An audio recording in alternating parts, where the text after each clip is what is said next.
Alright, so we need to do a lot we have to do. But right now I want to do backgrounds. So as I go right, I want the background. Actually, no, this is going to be an auto flight game. So constantly the background will go from the right to the left. So I need a despawn barrier here and then spawn random platforms. We'll just start with the bottom row right now. So first let's make some platforms. I don't really know what size I want it to be. So let's just go ahead and create a sprite. We'll call this platform bottom 1. I don't know how big we want it. 64? That seems too big. No, we'll do that right now. We'll do twice as high. Yeah, that looks good. Let's do like, I'm not sure what the best way to do this is. But for now, let's start. We'll have a platform and we're gonna put little blocks on top of it. These don't mean anything right now, but they will eventually. These guys, great. I think ultimately the candles and the platform will be separate. We do need collision on it though. Don't worry about that right now. Let's just get it spawning first and then we'll deal with collisions. It doesn't put it where I want it to go. You're a sprite.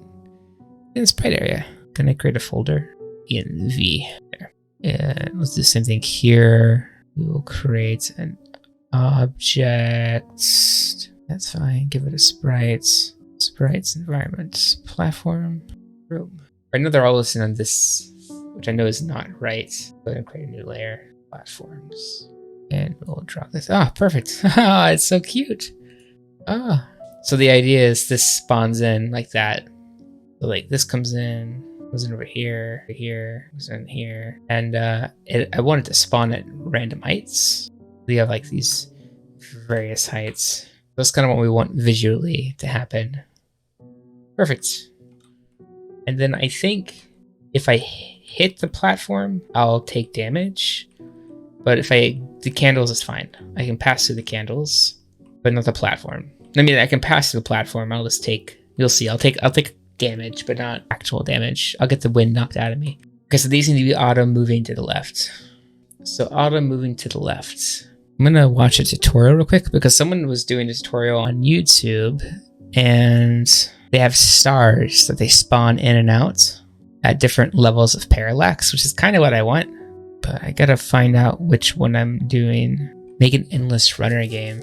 That's kind of what I want to do, I think. What is an endless runner game? Yeah, this is exactly what I want to do.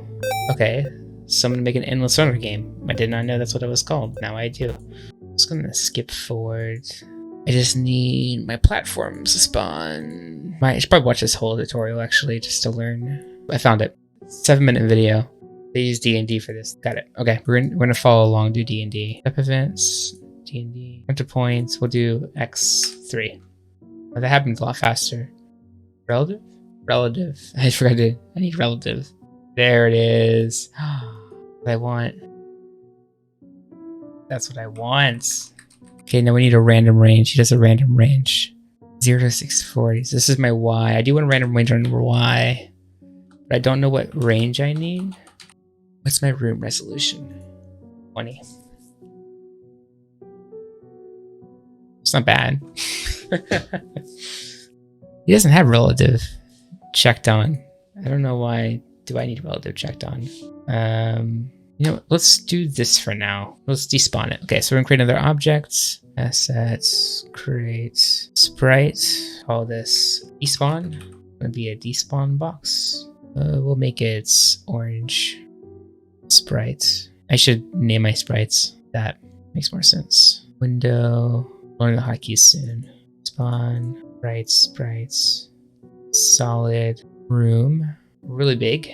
Great. So if this collides with this, I want it to despawn. So where is my add collision objects this? Or to TND, is there just a delete? Oh, he respawns the stars. Is that what I want? You know, let's just do this. Let's do jump to point. This is what he was doing his random for. Or Y, gonna be random. Range 0, 100. My X needs to go back to the beginning. So like what? Minus. I was doing a lot of stuff. I wasn't even recording. Okay, so good news. I got the platform spawning in, which isn't bad. Okay, so pros and cons. If I do randomized platforms, that does mean that every time you play will be a new experience, which is great. But I also kind of like the idea of designing the level. I don't know what the right answer is for that. If I design the level, that might be easier for me because I can just lay things out where I want them to show up. And I don't have to deal with like too many random variables because the platforms have to be random, the chandeliers have to be random, the wind drafts will have to be random, and the candles have to be random. And I feel like it's possible to do all that, but I'd have to do it in a way to where like it would spawn, but if there's something already in that spot, it can't be there. I have a decision to make. I think where I am right now, I would like to design a level so I can get a feel for it, and then create an optional random level. And maybe it'd be fun too if there are sliders, make things more frequent or less frequent. But the goal for this project too is to make sure I develop a simple game in a short amount of time that I can learn from. And I'm already beginning to make it more complicated than it needs to be. And that complication excites me. But I fear that complication will prevent me from delivering a finished product. Unless I drastically change my mind, I'm not going to do a random game. I'm going to actually design a level, and if people really want it down the road, I'm more than happy to do a randomizer. I think it's a really fun project. I just don't know if that's something I should do right now because the time it takes to consider all the additional variables. But it is tempting. You know, if I really like the level design process, I can make like 5 levels. And at that point, I'd have enough experience where I feel pretty confident doing a random because you'd be able to pick, you know, ends, 1, 2, 3, and then 4, you 5. Can choose random. But this is like, again, I make it more of a concept, making it too complicated. There's so much I want to do. Okay, keep it simple, make it more complicated later, do a level design, don't random it right now. I think at my skill set, it's easier to design a level than it is to randomize a level. But I think when I get better, I can hone in on making a dynamic level. Final decision, we're going to do level design. So the cool thing about doing level design is the only reason I'm doing this style of game, this format of game is because I'm born in the 80s, grew up in the 90s, but let me see if I can find it. So this is like my childhood through and through. My gray Super Nintendo with the purple switches on it. Whenever I played this game, I always went right. So although this is Yoshi Island 2, this is always my first level. As a result, just to kind of keep it simple, speak to you know, my inner childhood, I'm just gonna design a level that's this long. You know what I mean? I can expand from here. I'm not married to this idea, but this gives me a strong bullet point, a strong reference point. Okay, so I just pulled up that image size. It's 5,120 pixels wide and 700 pixels long. So what does that look like for Ghusty? Well, let's find out. Let's create a sprite. Now granted, it's 700, but if you remember, it has more height than we need. It has all this information down here.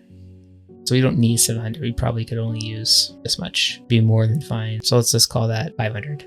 So 500 by 5,000. Keep it simple. And I think we can do that. So let's do that. Let's make this green, drop that in there. Let's zoom out and see what we're working with. Oh, do I make I can't put that in there. I'm making objects because I want to move it around. Objects. I think it's Alt O, right? Oh, I'm seeing this so good at hotkeys. Great, so let's see, what are we working with? All right. You know, that's not bad. Like we can design that, right? We can even keep this here. Let's create an instance layer. Ref. We have this, yeah. So we could lay out our platforms here. Yeah, so I can start, you know, laying out my platforms. Some of them have to be upside down. You'll find out later. Although I think I've already set it. Like copy paste this. Oh yeah.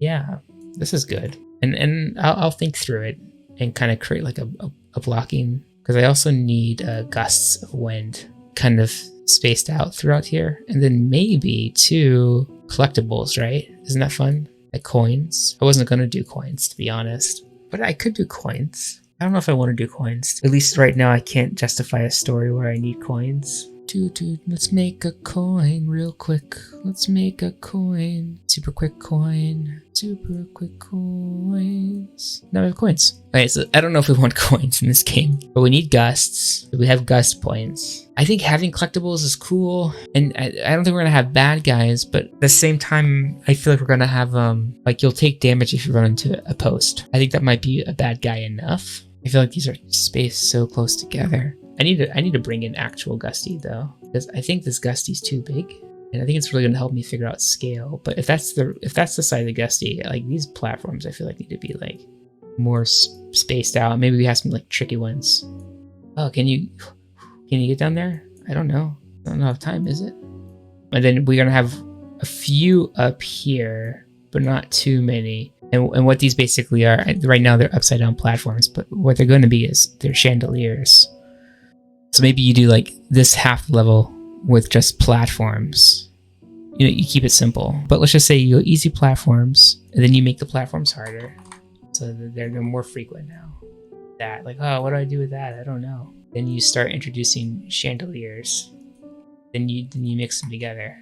It's like game design 101 in terms of arranging difficulty and obstacles. And I say that like I know what I'm talking about, and I know I don't. So thank you for just being part of the ride and watching me fumble my way through it. The idea is then we create chaos.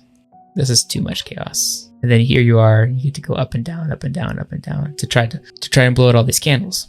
Oh, it's so easy, you just go and blow out candles. Well, Ghusty is going to have 3 different sizes.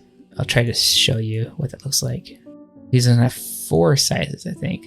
So when he's this big, he can blow out candles 4 spaces away from him. We'll represent this. He can blow out candles in this distance. This Ghusty, that's smaller, you know, you guessed it. You can only blow out candles that far away. And you see where this is going. This Ghusty can only blow out candles that far away. This Ghusty can only do small little poofs. It's a new idea. I was gonna have this Ghusty do nothing. But you can do like a little poof. Puff. So that's the distance and power. But then I feel there's gonna be like a couple different types of candles. You know, you're gonna have your standard candle size like these down here, right?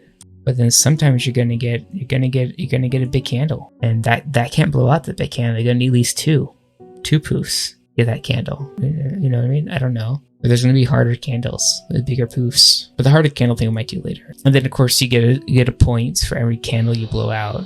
And then there's a conclusion at the end of this. You know, you get through your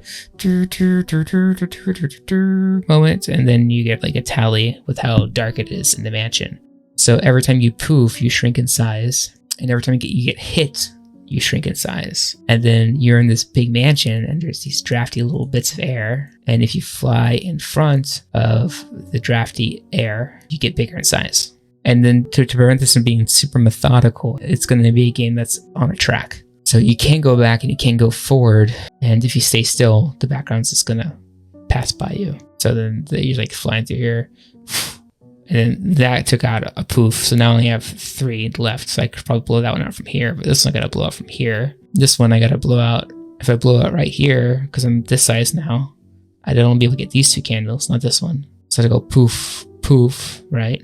And then I'm really small and I come over here, go big again, and go poof, poof, poof, poof, poof. And while I'm doing this, I'm trying to get air, not hit these guys because I don't want to take any damage, because I'll deep poof like that. And of course, if you take damage when you're this small, I think this small you can infinitely poof. Maybe you can infinitely poof. But anyways, when this small, I'd imagine you'd be able to keep poofing, but if you get hit, you die.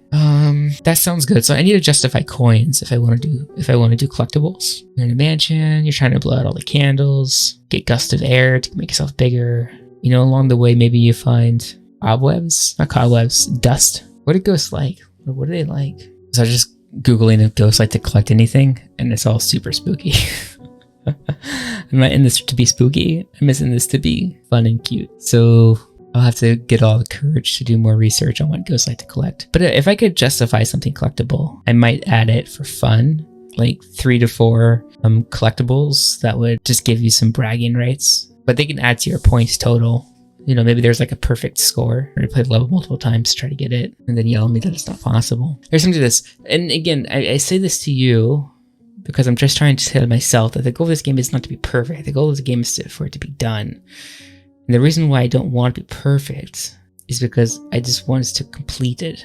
And if I really like it, once I complete this alpha version of the game, then of course I might keep working on it because I got really into it. But I have a long list of concepts I wanted to sketch out, and this is just me trying to sketch out this concept. It's a video game sketch, so let's not overcomplicate it. Let's keep it a video game sketch. Keep it simple. Okay, no collectibles for the time being, but it's a really cute idea and I might work on it. The core principle is if you're idle, the background moves. If you go to screen edge, the background moves faster. If you go backwards, the background slows down to its slowest speed, but will never stop. Along the way, you have to dodge chandeliers and shelves of candles. You can hit the candles and not get affected. If you hit this, you will lose air. You have 1, 2, 3, 4th hit, you die. And every time you blow, you get smaller and you have to collect more air at these drafty parts of the mansion. And then you get to the goal, which will be represented by something. I don't know what the goal will be represented by. And then it's a screen showing your final tally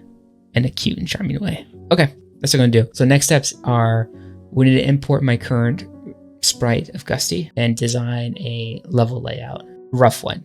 And once I import all those assets, then I will figure out how to get them to move automatically at its slowest pace and move faster if you get to screen edge. Then I got to figure out how to blow out candles and take damage and regain health. And then I need to work at randomizing stuff. So I can randomize how many candles are in each pillar, and idle animation, and a cute end screen, and a cute start screen. That's great. Okay, that was a lot of me talking like a mad person trying to figure this out. But this is good. I'm excited to figure out what the end looks like. I don't know yet, but maybe we'll figure it out when we get there. Which is a dark part of the mansion. Oh yeah, sorry, the whole game is going to be black and white. So it'll be really fun trying to figure out how to shade background elements. We just need to design a background too. Okay, I'm excited. Cool. Thanks for chatting with me about it. I appreciate it. I'm going to get some assets imported. I kind of want to do a start screen too. Okay, I'll see what I do next.